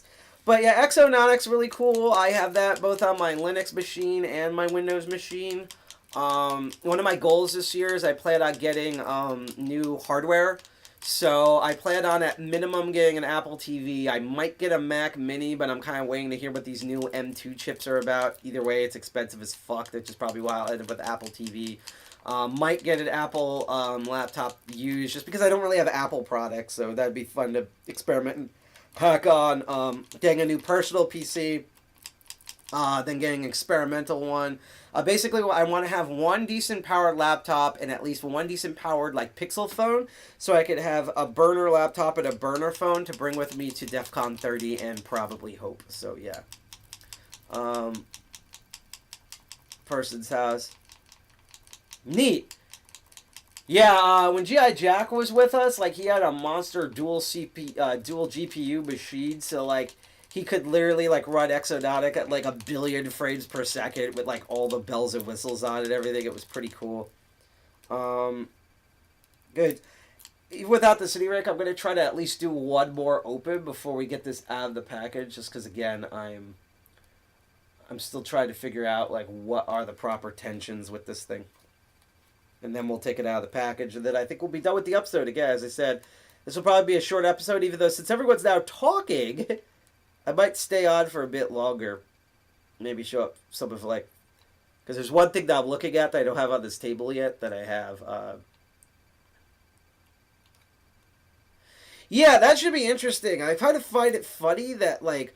And I think that's also kind of the thing about Linux, is that Linux has always been one of those things that is, like... It runs everything, but it literally runs in the background. Like, a lot of people don't realize that basically all other machines are Linux, but their Windows machine. So, like, you know, the server they're connecting to, you know, Linux, the cloud they're running from, Linux, you know, it's the software on the device is Linux. It's, like, literally just their, like, gaming PC. That's not Linux. Like, all the video game consoles, except for Microsoft, Linux, you know? And what's funny about that is that, like, the sad thing is when people keep talking about the Steam Deck, they keep talking about, like, Valve, and, like, almost no one talks the fact that not only is it Linux, but it's Arch Linux. Like, that's that's, to me, tells you a lot about like how Linux is still viewed. Like, I think a lot of people are going to get Steam Deck, and it's going to be like my joke is, instead of they called it Steam Deck because they couldn't call it its real name, which is, I can't believe this is not Windows. Like, that's really what it should be called. What really sucks is that I have friends, they're probably going to get their Steam Decks in the summer, and I do want one myself just to play around with, both in terms of video games and hacking. But even if I put in the pre-order now, I'm probably not going to see it until like 8 million years from now. So we'll see about that. I will say, if anyone in the local area, we've been meaning to make this post, has a Steam Deck and wants to like experiment with it on air on our live stream, they're more than welcome to do that. I use ROG but hear fan sound every time. I will never install proprietary software. No, that's totally understandable. My whole thing is it kind of depends on what the proprietary thing is, and to be honest, like, it sucks because I will always lean to the side of free and open source, right? But I think, I'll put it this way, right? So I'm an omnivore. I eat a lot of different things, right? I eat fruits, I eat vegetables, I eat meat, I eat funguses. If it doesn't kill me and I can fit it in my mouth, I will put it in my mouth. Let's put it that way. Terrible way to put it, but that's my whole thing. So my whole thing, and by the way, we do use Windows just because it honestly is the most stable when it comes to OBS. I think Linux has caught up quite a bit, but it's still the most stable for it. Yeah, it works best. But like, so I will always lean towards free and open source. But if there's already a proprietary thing and it's free, it doesn't spy on you, and also like I'll use it. Again, I have a Nintendo Switch. That's proprietary everything. So my whole more thing is like what people do with it and stuff. And like, if other people use proprietary stuff, like I will always let them know that there's a false alternative if it's a good one, but I'm not going to scream at them for it. And I have friends who mainly use or only use false things, and they're cool people. And then there are those people, the super vegans, the ones where like, if you're just near a burger, like you're not even eating it, there's a burger just near you at the restaurant, they run up and they just happen to have a cup of cow's blood on them and they throw it on you, and then they scream at you and throw the empty cup at your face. Or they like sit there, they eat their salad, and then they're like, I love my salad. Do you know I'm reducing my carbon footprint by eating this? Nom, nom, nom. I also make more money than anyone because I have my salad. I hate them. Other vegans and vegetarians hate them. And there's that, there's certain groups that are like that. SF! Free Software Foundation! That are like that. And all they do is they whine and complain, and they're elitists. And all they yell about is how only they use is open source software, and everyone is shit for not using them. Like, and then my hate is they'll even go up to something that is FOSS, but they'll argue it's like not FOSS enough. Oh, there's like a legacy kernel blob in that thing, which means you're fake FOSS. I'm actually, and then they sit around and wonder A, why no one likes them, B, why they get punched in the face all the time, but more importantly, C, why no one uses open source software. Like, they're basically achieving the opposite of what they want from acting like that. And like, so I don't, again, I use a lot of FOSS things, especially honestly on my phone. I use a lot of stuff from F-Droid and things like that, and I'm getting better at it too. I don't have a Gmail. I have a Gmail account that's just used just for Google shit when I'm forced to, like if I have to do a password or something, or it doesn't understand the email. I have a completely different email system that I normally use for stuff. So I always lean towards free and open source software, and if I had a choice, it'd be that. But it's one, you have what I call the obnoxious software vegans, and two is I always hate when people recommend FOSS shit. That's basically broken. One of my big ones is basically what I'm saying is that I hate when it's one thing to, which you're not, thankfully, but there's one thing of like advocating and being for free and open source software and you using it, and like rubbing people's faces in it and like causing arguments and like trying to do some weird non-existent dick measuring contest of how FOSS something is that's FOSS. And like, and to me, like, I hate that shit because one, it's annoying, and two, is that you're achieving the reverse. Like, I've had people where I will be using a Linux desktop platform, right? And they're shocked that they're like, oh, that's Linux? Like, holy shit. Like, you can, like, just click on stuff and it runs. Like, you don't have to do, like, you're not coding at the metal just to open up a Word document, you know? Like, you can just do that. And I'm like, yeah, it's, you know, it's improved a lot since years ago. And they're like, why haven't I heard of it? And then I picked their brain and I realized that years ago, they were looking into Linux and FreeBSD and open source stuff, and then they ran into like a Free Software Foundation person, and they were all like, and like vomiting on them, and then they're just basically they got turned off by it and now use Windows out of spite, like, you know. And so, like, because of that bad experience, that's why they've never gone back. And, like, so, like, I'm very much against that stuff. That's why I like what, like, FOSDEM was doing, where they just, like, put the work out there and were advertising it and showing it, but they weren't, like, bullying people over it. And, like, that's, to me, where, like, things certain, like, it's not just it's not just FSF, like, they're one of those groups, but there's a lot of groups and people and organizations that were like that, and it's just, you know, one, they're just annoying in general, and two, it's like, oh, there we go. See? Finally got open. I'm still getting used to this tension. It's a weird tension, I might add. And as I was saying before, that this is a wafer. It says pin tumbler lock on the back, but this is actually wafers. And that normally with a wafer lock, you're expecting multiple shear lines for each of the different positions. But because of the nature of this device, once you have it in the clinch position, you can easily move it back from unlock to clinch and partway to close. Like, you can, it sets in all of these, but you don't, oh, sorry, the tension's being odd. But you don't do that. In fact, I'm going to do something funny. I'm actually going to reinsert the key in order to lock this. Which direction? This way, I think. Can I insert the key? At the bottom? Yep. So I picked it open, and now I'm using the key to close it. Yes. Yes, it is. And again, you're not like that. I'm just wanting to put that out there in chat. So we're now near the end of the episode, and first of all, thank you all for watching this. We're not ending it yet. Because this is the making and crafting, what we're going to do is we are going to remove the packaging from this, so it's just its snaky goodness.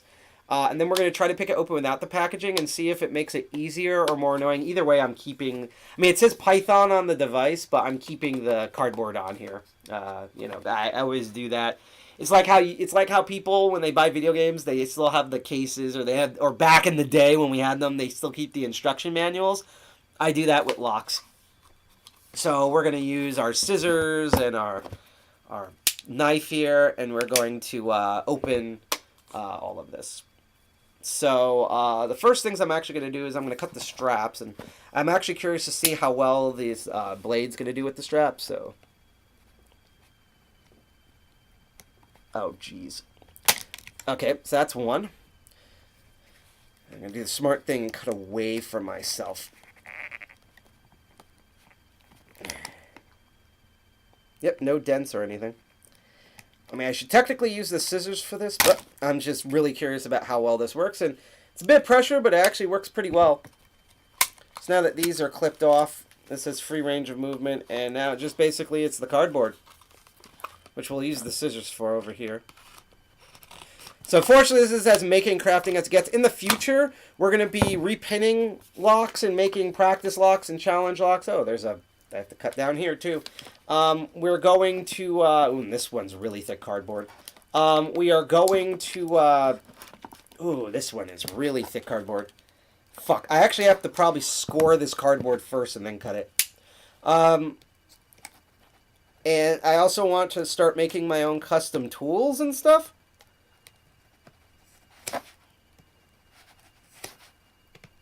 Really hope I don't stab myself on cam.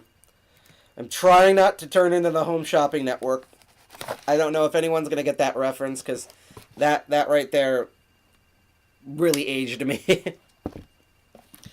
You know, where they had the samurai sword and they're like, 1188, 169.95. And he's banging the sword on the table. And the best part about oh God, that hurt.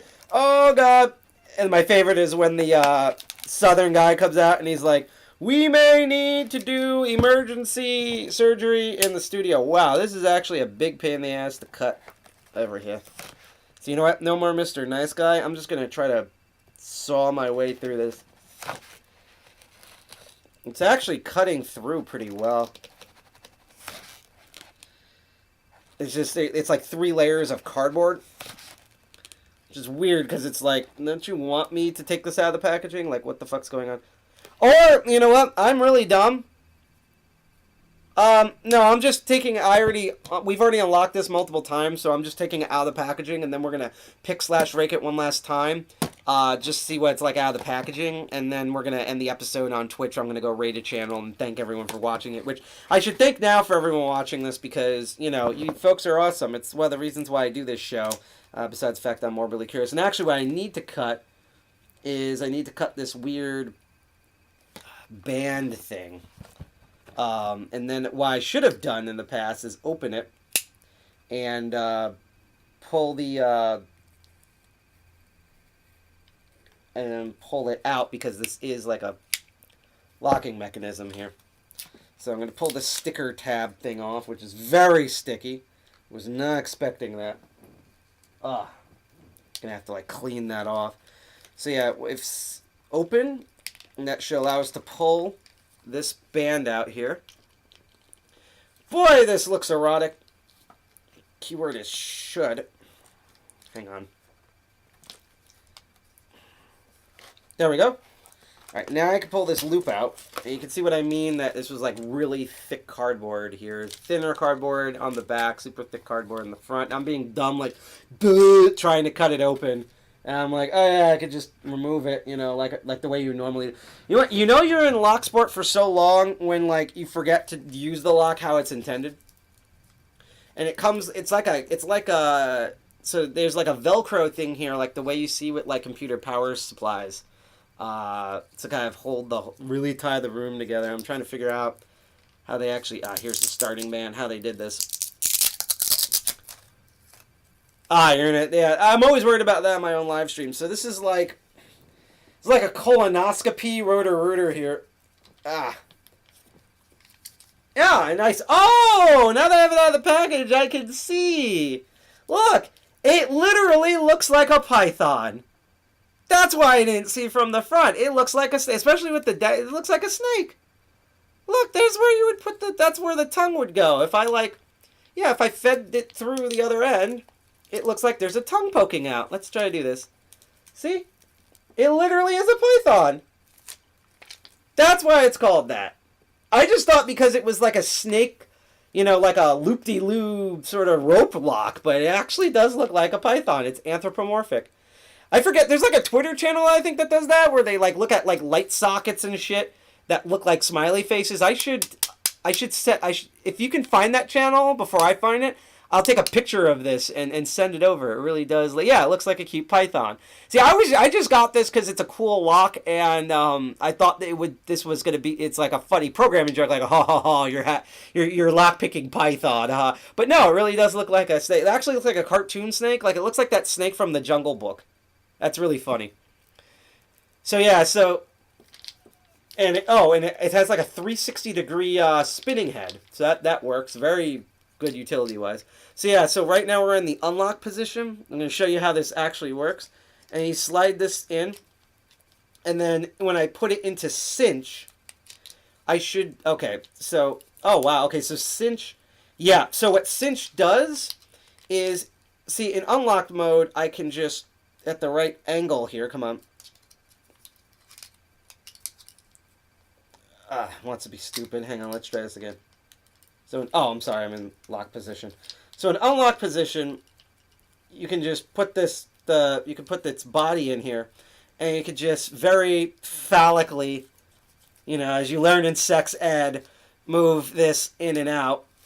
God, could you imagine if this was your bum? This is like what a colonoscopy looks like, you know? We're just going to put in there, and now you become your own Discovery Channel special.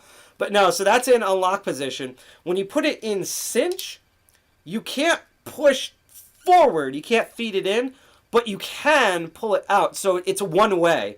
So in cinch mode, you can shorten this and extend it, but you can't put more in. In order to actually feed more into it, you have to put it in unlock position. And then, of course, lock, you can't... Oh, lock position you can also pull. Huh. Okay.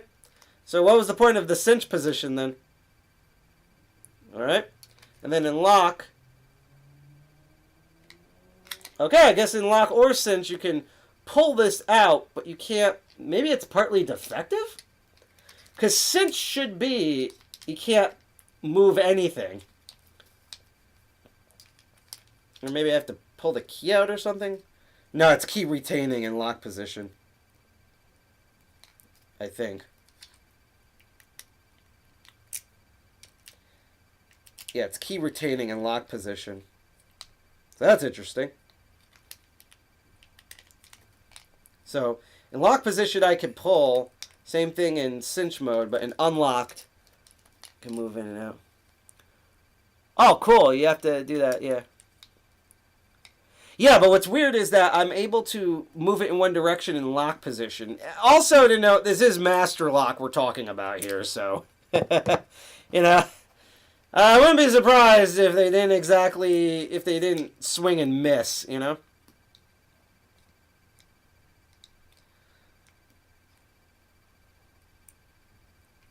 But yeah, so, alright, so right now... Okay, it's an unlocked... So I'm trying to get it where we're in lock mode, and I can actually pull the key out. There we go. So we're in lock mode, and now we're going to pick this in, we're going to pick this in lock mode and see if we can unlock it. So this is like the actual field test, except we're not actually hooked to anything. So what you're saying is when you fail, your team goes tits up, right? I'm a dirty, dirty old uncle. So whether raking it or single wafer picking it, we're going to do this. Already, this is an interesting way of holding this. I do like Threat in the System. That's a cool name. But yeah, just let me know if I know you guys are like on like the other side of space or whatever, but let me know if you're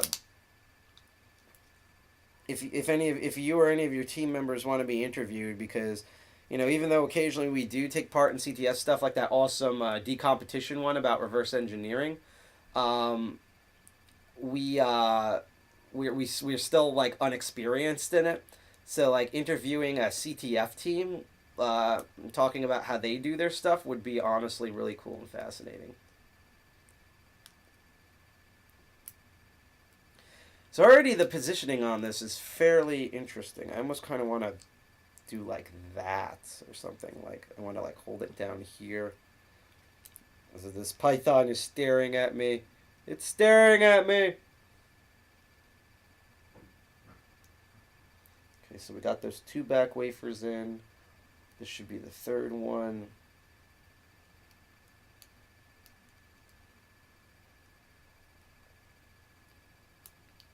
Because the good thing about this one is that when it does unlock, it like it immediately like goes loose. I don't have to usually press down more on the tension wrench for this.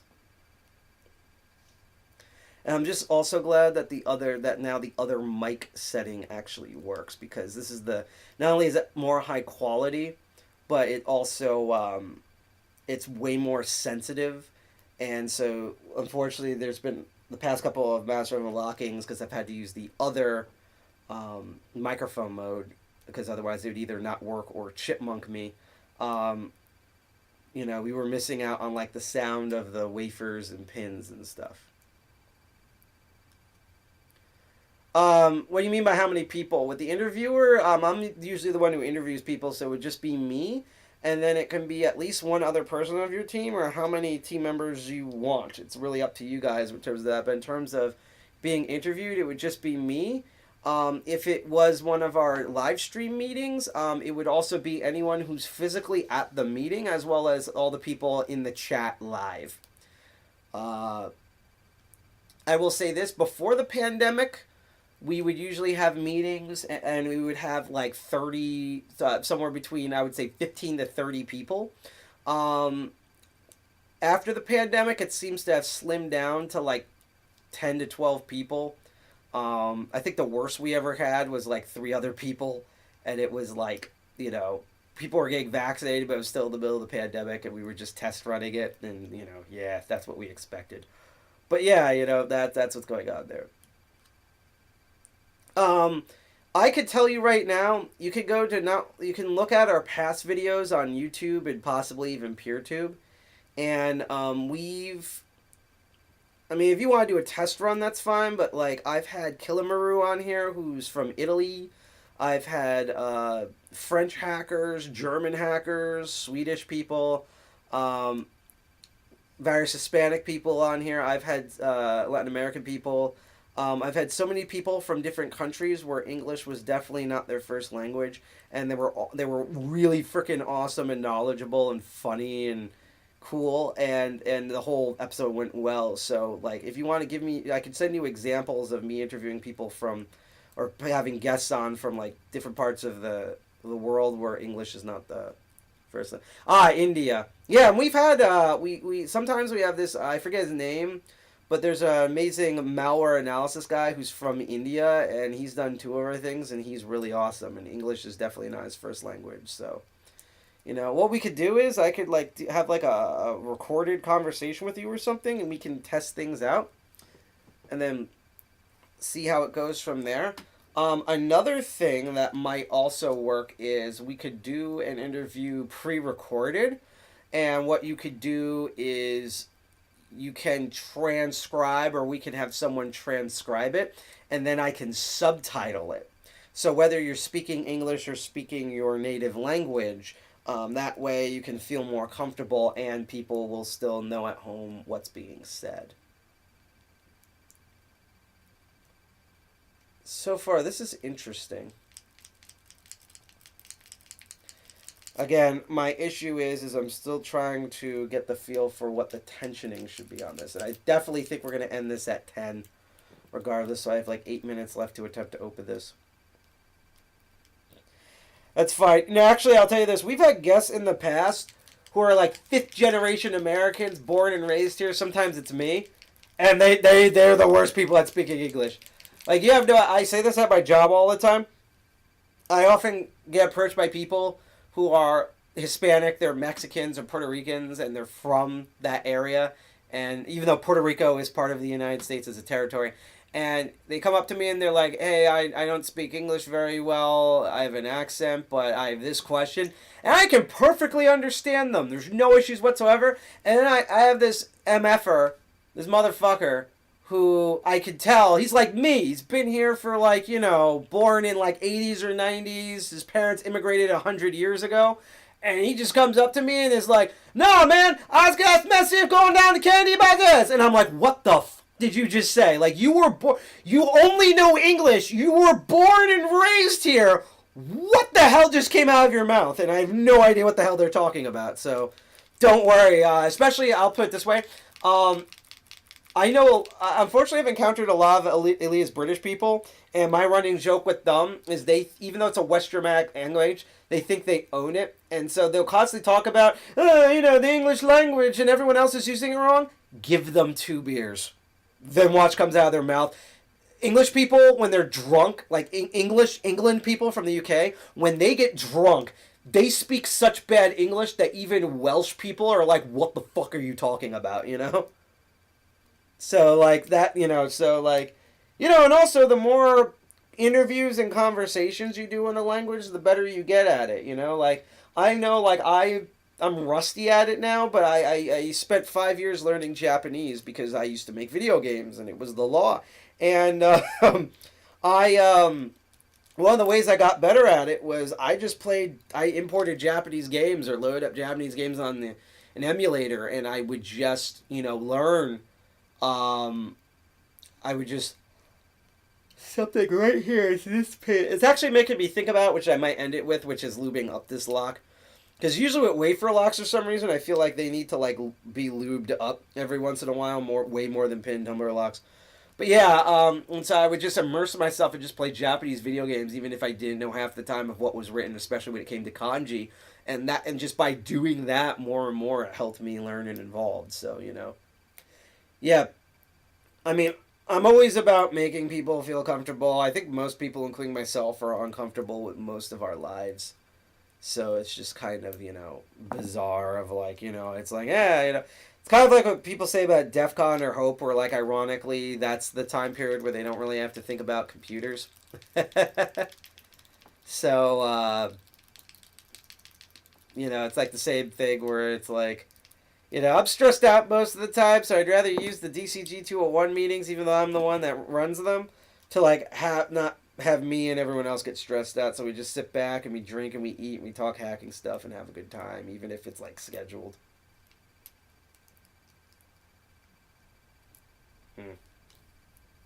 And I'm really curious. I'm going to use this last minute or two to do the notch pick. And then you're going to see me begin to lube this with the new lock lube I bought. And, this notch actually kind of helps on these wafers. And then I'm going to,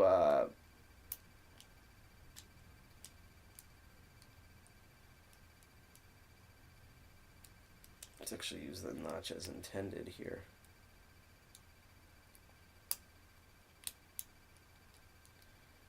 It's almost there. That's the part that gets me. It's almost there. And I feel like there's one wafer that's stuck and I can either not find it or I can't unstick it. So yeah, I think I'm going to end this stream in a minute, and we're going to end right at 10 basically, and you're going to watch me begin to lube up this lock because we've opened it a couple of times, both raking and picking. It was very interesting, and it looks just like a freaking python snake, which I find hilarious.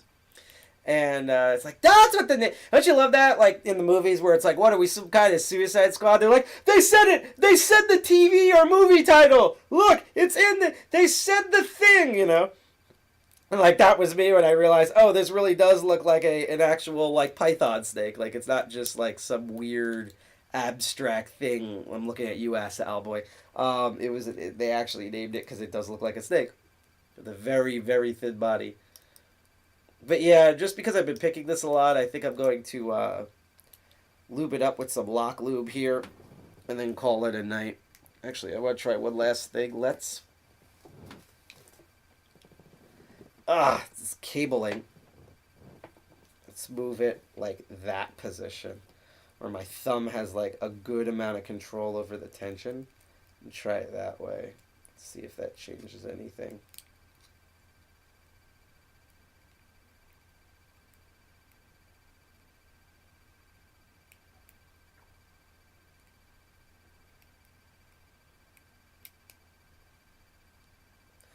I'm glad you could see some of the stream.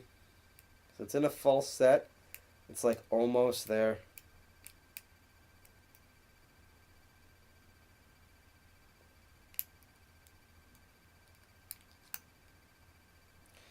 Yeah, it's the same. See, this notch is making me realize. I feel like it's the same thing where it's I get these three in the back, and then it goes into a false set, and then I fumble around with the front ones. And it's the front ones are the ones that don't want to do anything. Let's reset and try super light tension. No, that's perfectly fine. One, the exam's more important than two. I'm literally about to end in a minute. I just wanted to see if in this picking position, if I have a better time with this.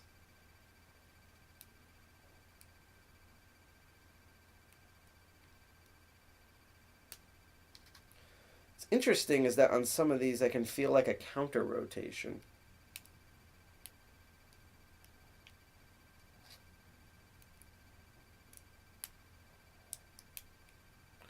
Well, I try to be a nice person. Sometimes that doesn't happen. I can tell you this. According to not the HoloChain developers, but as part of the HoloChain fan community, I'm apparently not a nice person for some reason. I don't know why, but, nothing's more scary than watching a group of people not take criticism of the thing they like. I'm always critical of everything. The more I like something, the more critical I am of it. So, I'm a huge fan of Nintendo stuff, so I'm super critical of what they've been doing. Like, the live stream, their online stuff has improved slightly, but it's still nowhere near what they should be. I'm not even comparing it to, PlayStation and Xbox, but, they really... Especially since I'm fans of games like Splatoon, where it's, super, the whole thing revolves online, they really need to be doing more. But yeah, good luck with the exam, Bite. I wish you luck. Tell me what the results are like online, or if you catch me on, the next stream.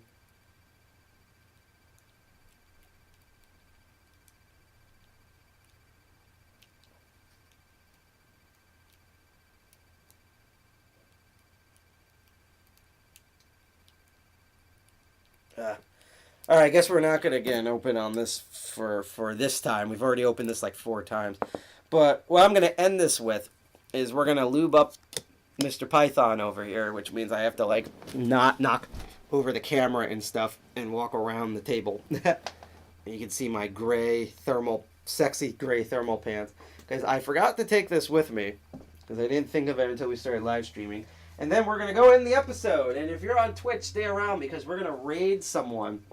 Meaning that you're going to be flipped to another cool channel. And, it might be a hacking computer thing. It might be a making crafter thing. It might be a lewd VTuber. It might be some cool DJ music. It might be something really weird. Or all of those things. So stick around. So, for all of you who have seen this show in the past, sometimes you have seen me lube up a lock, especially if it's I get a used lock that's been used and worn. Because a lot of the times, that's the reason why I can't open it, because it's sticking and stuff. So if I put, if a lot of times you've seen me do this where I'm, using every technique in the book and it's not opening, and then I literally spray it with lube, wait a couple of seconds, and then I try opening it again and it opens instantly, and that was the problem. So in the past, you probably see me use, it's this, it works really well. It's just called Lock Dry Lube 3-in-1. It penetrates and lubricates, won't attract dirt, and is anti-corrosion and probably no collusion. This is made by, it's just 3in1.com since 1894, and it has this spray paint can sound. There's a little rattly thing in it, so if I shake it up and down. And this is the lube I've been using. Well, recently, my local store has gotten a way high quality lock lube, something that I've seen before, but I thought I had to go to an actual lock store or specialty store to get. But now they just carry it, and that is called Houdini. And they make lubricant lock products and other things. This is a 4-way lock lubricant. 4-way lubricant, folks. This amazing lubricant for all key electric and combination lock devices penetrates, cleans, lubricates, protects. No Teflon. Also, what's that Jewish show called? No Teflon, not Telfin or whatever. No silicone, no grease, no oil, no graphite, no gum up, anti-rust, and no corrosion. Works on tough jobs under extreme conditions, even in sub-zero weather.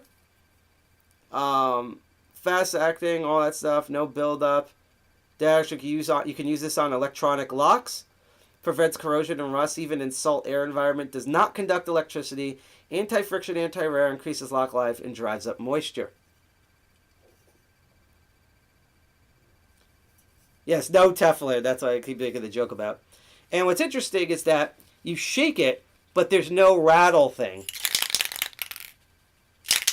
So it already feels more of a premium. A little tiny nozzle. So I'm going to take this. I'm going to put the little tube that they give you. If I can fit it in here. Okay. And And we're going to spray this lock up.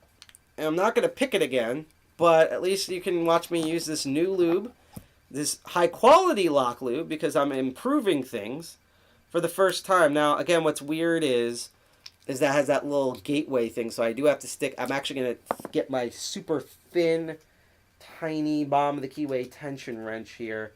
Which one's the thin one? Here we go. Is it that one or it's this one? Just for this, so I have the least amount of metal. And I'm going to lube this up right here, and hopefully it won't fly in my eyes and stuff. Because you don't need a lot, it's just a little bit. You put it right at the lock hole, and there you go. It acts... You know what's weird? There's kind of a oily bit of smell, but initially, it's going to sound really weird. And please don't drink this or, like, lick it off of things. Just putting that out there. I'm not the Tide Pod TikTok person, okay? I'm not trying to tell you to inject horse gluten into your body or whatever. It smells like Fruity Pebbles. Like, you ever opened up a box of Fruity Pebbles and you smell it? That's what it smells like before the oil smell kicks in. So that's kind of funny. I'm going to aim this now in the downwards position and do a spray. Yep. And that should be good. And so now we just take the bottom of the keyway out. We just let it lie there. I would normally have like a, which I might have floating around, a, that was good because my other one, it usually flies everywhere, you know? And like it's all over the table. It's like a bad lock bukkake. But yeah, I don't have, yeah, I don't have any like paper towels or anything with me. So once I end the stream, I'm going to walk over and use that.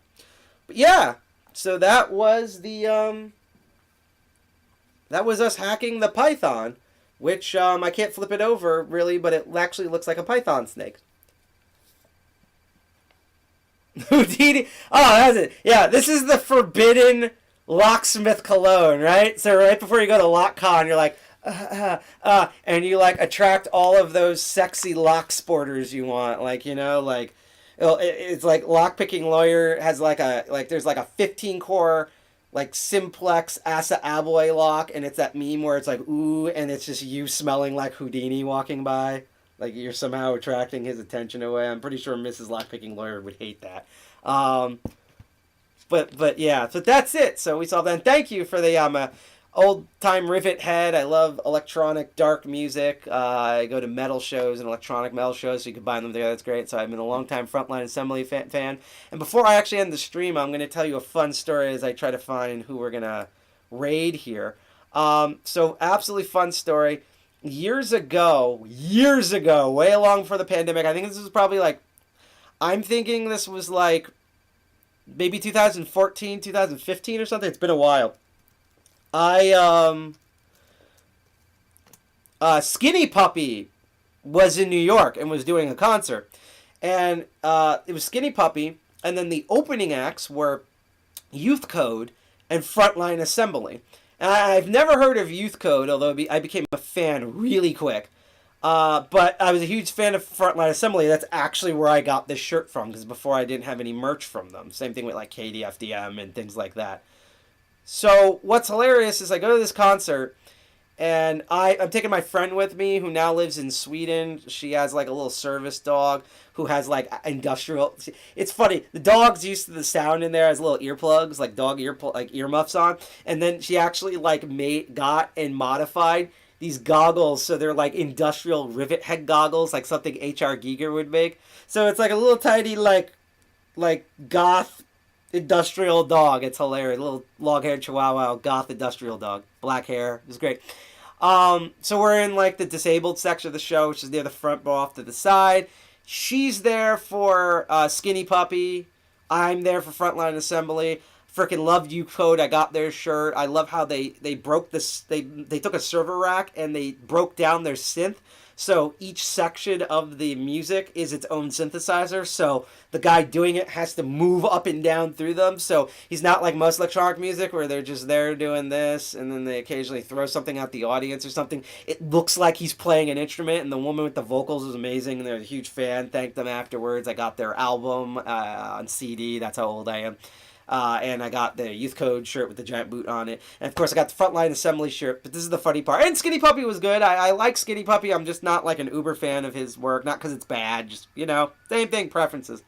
So, yes, I do, too. I still go. I'm 34. I'm about to be 35 in 2 months, and I still go because I'm an idiot. But, okay, so this is the fun thing, right? So, the Frontline Assembly's playing. They're killing it. They're playing, Mastermind and all of that type of shit.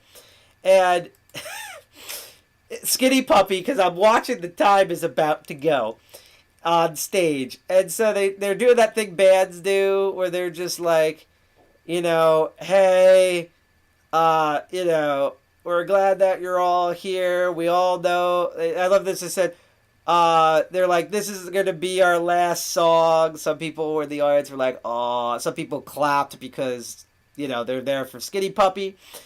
This is so funny.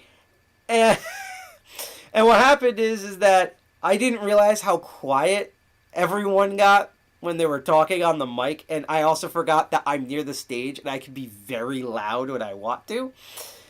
So what happened was, I'm sorry I'm taking so long to get to the point, but let me get to the point. So what happened was they were like, this is our last song. Some people were like, oh, and like some other people were like, yeah, Skinny Puppy.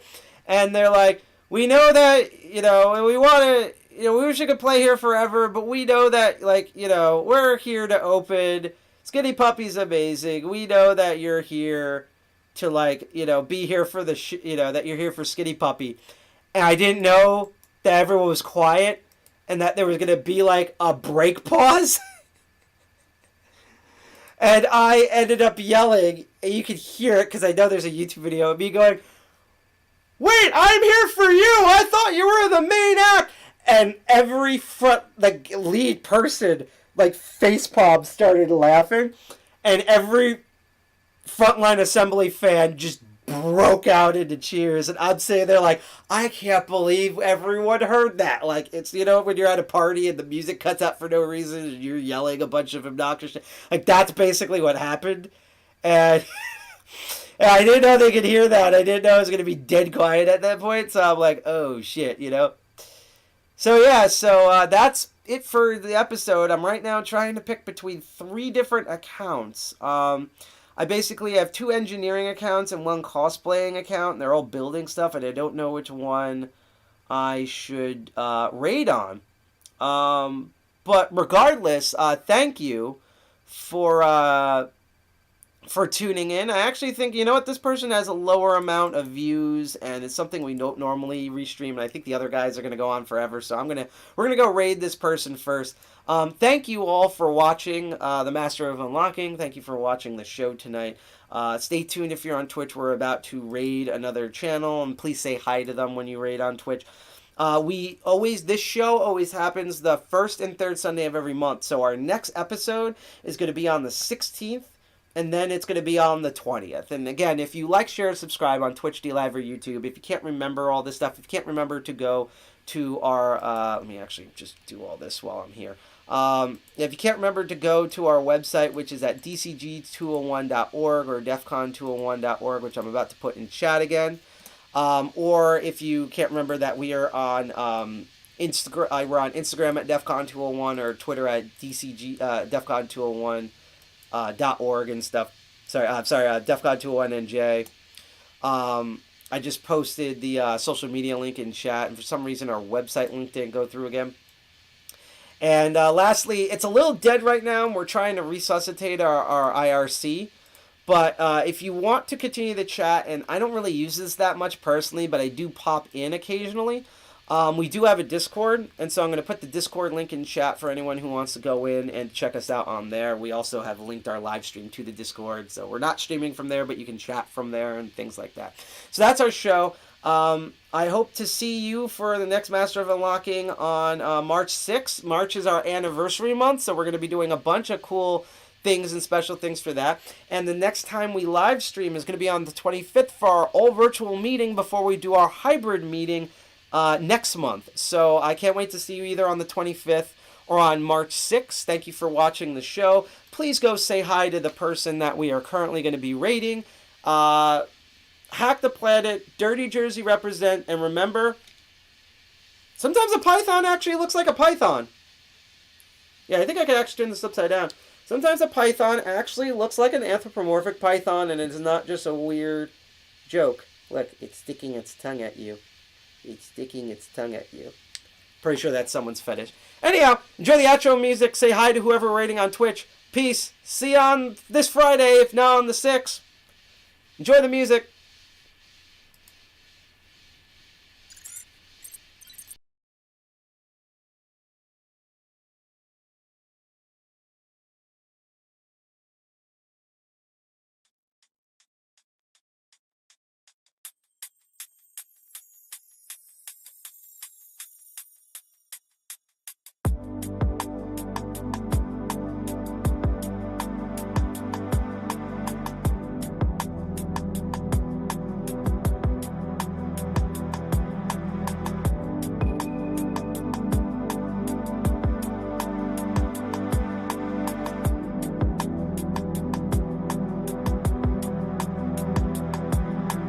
Driving down the bay at night, waiting for the evening tide, sailing with you by my side, sailing till the sun was bright. Flashes of my lifetime, every time I'm in this place, you're just a blaze away. The scent of you comes like a wave, takes me back.